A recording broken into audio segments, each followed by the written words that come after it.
qu'aujourd'hui, beaucoup de ménages sont en train de vivre, beaucoup de couples sont en train de vivre l'enfer dans leur ménage. Plusieurs foyers ou relations sont devenus des enfers sur terre, au point que l'on commence même à dire, il y a même un adage aujourd'hui, que ceux qui sont dedans veulent sortir, ceux qui sont en dehors veulent entrer. C'est eux, c'est pas nous. Dis avec moi, c'est eux, c'est pas nous.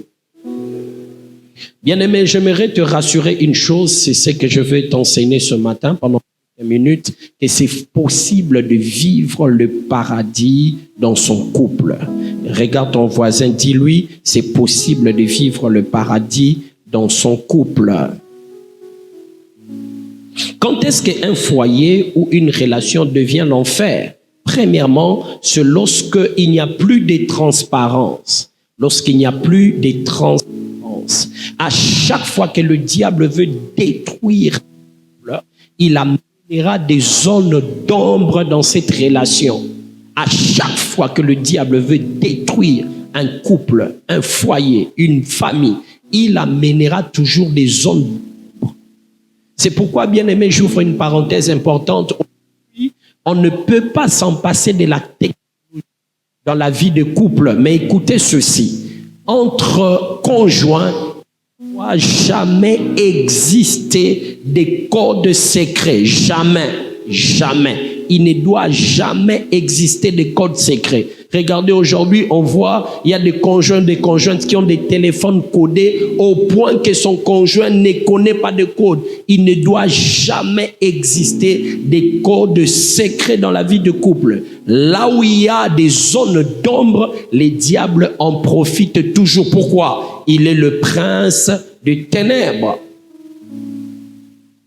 Deuxièmement, lorsqu'il y a manque de confiance, il y a l'enfer qui s'installe. Lorsque la confiance disparaît dans son couple, les mariages ou la relation s'arrêtent. Lorsque la confiance disparaît, bien aimé, écoutez ceci. La substance importante de l'amour, c'est la confiance. Le moteur de l'amour, c'est la confiance. Là où il n'y a plus de confiance, il y a méfiance. Et là où il y a méfiance, il y a soupçon. Or, l'amour véritable ne soupçonne pas le mal. Ne soupçonne pas le mal. Or, lorsque la confiance s'arrête, qu'est-ce qui va s'installer? L'harmonie va disparaître. Lorsque l'harmonie disparaît, ce sont les disputes qui vont s'installer. La beauté du couple, c'est deux personnes différentes, mais qui se mettent ensemble, au point même de se ressembler. Maintenant, bien-aimés, allons rapidement pour nous poser la question de savoir comment vivre le paradis dans son couple. Premièrement, vivre chrétien dans son couple. Regarde ton voisin, dis-lui, vivre chrétien dans son couple. C'est quoi vivre chrétien? C'est vivre la parole de Dieu dans son couple. Beaucoup aujourd'hui ont de sérieux problèmes dans leur ménage. Pourquoi? Parce qu'ils sont des chrétiens, mais qui ne vivent pas la parole de Dieu.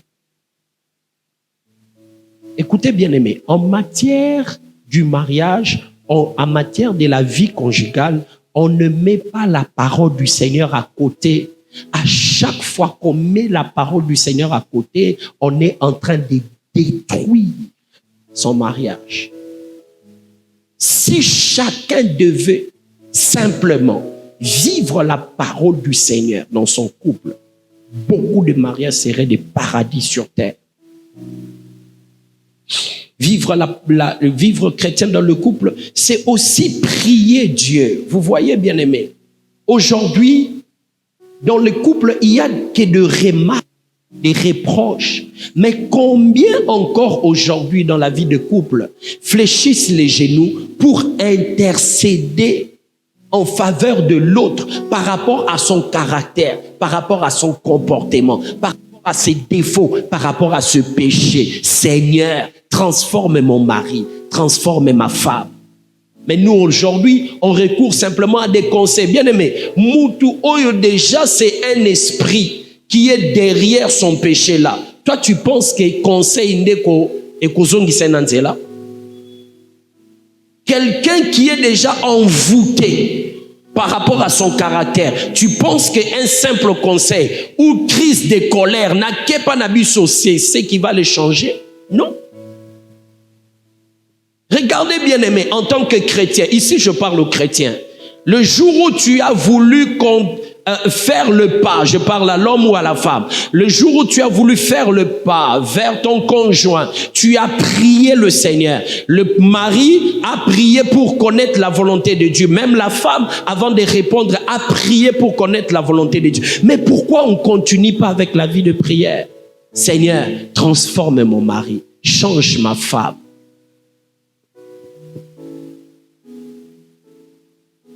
Priez que Dieu fasse de toi un bon mari et un bon père pour tes enfants.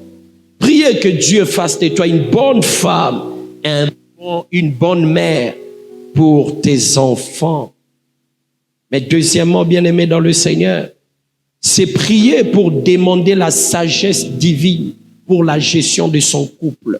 La sagesse divine pour la gestion de son couple. La plupart des conflits dans le ménage ne réclament que la sagesse pour être réglés. Il y a des couples, de fois, lorsqu'ils parlent de leurs problèmes, je me dis, mais comment est-ce qu'ils arrivent à résoudre ce problème? Aussi facile. Je comprends que beaucoup dans le couple sont intelligents, mais peu sont sages. Sont sages. La Bible dit, la femme sage bâtit sa maison. Mais la femme insensée la renverse de ses propres mains. C'est pourquoi vous voyez des taux élevés aujourd'hui de divorce. Mais Hollandais, les locaux Kaboli Bango manque de sagesse simplement. La sagesse te permet de régler ta conduite. Mais la sagesse te permet aussi de résoudre des conflits. Regardez, Salomon a prié le Seigneur, a demandé à Dieu pour qu'il lui accorde la sagesse de diriger le peuple. Et la première fois que la sagesse de Salomon a été révélée, c'est lorsqu'il a résolu un conflit entre deux femmes. Vous voyez? La sagesse te permet de régler le conflit et de bien gérer ton ménage. Regardez aujourd'hui, il y a des enfants, lorsque tu les rencontres, tu vois réellement que ça, ce n'est pas le fruit d'une intelligence. L'éducation de cet enfant, c'est le fruit d'une sagesse. D'une sagesse. Quelqu'un dit avec moi la sagesse. Troisièmement, vivre. Si tu veux vivre le paradis dans ta vie de couple, c'est vivre l'amour biblique. Quelqu'un dit avec moi l'amour biblique. Je parle de l'amour biblique parce qu'aujourd'hui, il y a plusieurs amours. Je vois aujourd'hui, il y a l'amour des novellas. C'est cet amour-là qui ne se résume que par des bisous, par des publications sur Facebook, des publications sur des statuts WhatsApp. Dernièrement, j'ai vu ça. J'avais fait un cadeau à maman Lucie et elle m'avait déjà dit merci. Elle avait déjà dit merci. Mais nous étions à deux. Nous étions à deux. Et pendant que j'étais en train de zapper dans mon WhatsApp, je tombe sur son statut. Et je trouve qu'il y a des choses qu'elle a publiées sur moi. J'ai dit, mais je suis à côté de toi. Il faut me le dire même à l'oreille. Peut-être mon pété. Tu vois que je le vois à plusieurs reprises. Tu vois quelqu'un le jour de ton anniversaire, il te publie sur Internet, mais à toi, il n'a même pas appelé pour te dire joyeux anniversaire, nous vous aimons beaucoup. Vous voyez, nous sommes dans l'amour que les autres voient, mais est-ce que c'est vrai? Hein? On a des amours, des publications sur TikTok. Tu vois un couple, je connais un couple comme ça. Lorsque tu le vois sur TikTok, c'est un couple exemplaire. Mais habité avant vidéo, Anna, au soino baswan. Tant vidéo jusqu'à la fin, et côté, va continuer au soin. Mais sur Facebook, sur TikTok, non, c'est le couple exemplaire. C'est ça l'amour aujourd'hui. L'amour des beaux selfies. Chou. Mettons, si c'est chou, yoga ba chat, ba ya. C'est l'amour d'aujourd'hui. L'amour qui n'est pas solide. L'amour éphémère, l'amour d'apparence, l'amour d'harmonie, d'habillement, mais pas l'harmonie du cœur. C'est ça l'amour d'aujourd'hui, l'amour de la jeunesse. Oh, sentir que ça, amour, on dirait, il y a Sacha Kobel, Bachena, Diko, Pamai. Oh, sentir kaka, couleur n'est changé, mais goût, il y a problème. Bah, travailler couleur, mais goût, problème. C'est l'amour d'aujourd'hui. L'amour fait des beaux selfies. Non, l'amour, c'est plus que ça. Dis avec moi, l'amour, c'est plus que ça. Lorsque nous lisons 1 Corinthiens chapitre 13 à partir du verset 4e, la Bible dit la charité est patiente. Elle est pleine de bonté. La charité n'est point envieuse. La charité ne se vante point. Elle ne s'enfle point d'orgueil. Elle ne fait rien de malhonnête. Elle cherche point son intérêt. Elle ne cherche pas son intérêt. Elle ne s'irrite point. Elle ne soupçonne point elle ne soupçonne point les mal. Elle ne soupçonne point les mal. Vous imaginez ça? Elle se réjouit point. Elle ne se réjouit point de l'injustice, mais elle se réjouit de la vérité. Elle excuse tout. Elle croit tout. Elle espère tout. Elle supporte tout. Mais tala lelo nakenanga eloko muke nake panabiso eloko muke nake. Pourquoi on n'arrive plus à supporter? Pas le vrai amour. C'est pas le vrai amour. Vous savez, lorsque l'amour est là, c'est comme une voiture, une Jeep qui a de bons amortisseurs. On ne sent pas le coup. Je me rappelle encore un jour, on devait prendre une route et venir à l'église. Cette route-là, des fois, on la prenait comme raccourci. Mais ce jour-là, maman Lucie n'était pas d'accord qu'on puisse prendre cette route-là. Parce que, non, tout le monde est alors, tant que tout le monde est là, mais nzelo tous les kanango mikolonyo so le lundu sentir maboulou. Wani po jour wana atmosphère ezalaki bien te. Le jour où l'atmosphère de l'amour a des problèmes, on sent des trous, on voit les caractères. Des jours où on appelle que zolone ezamunene. Zolo yo.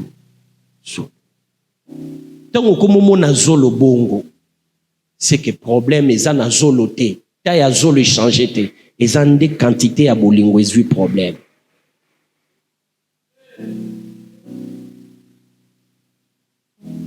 Que Dieu nous bénisse abondamment.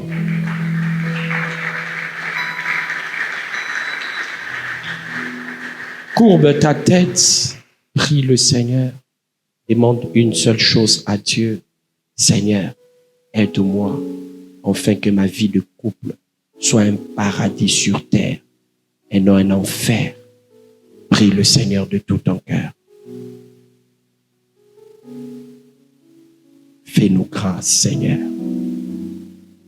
Dans le nom de Jésus-Christ, nous avons ainsi prié et reçu. Ensemble, nous disons Amen.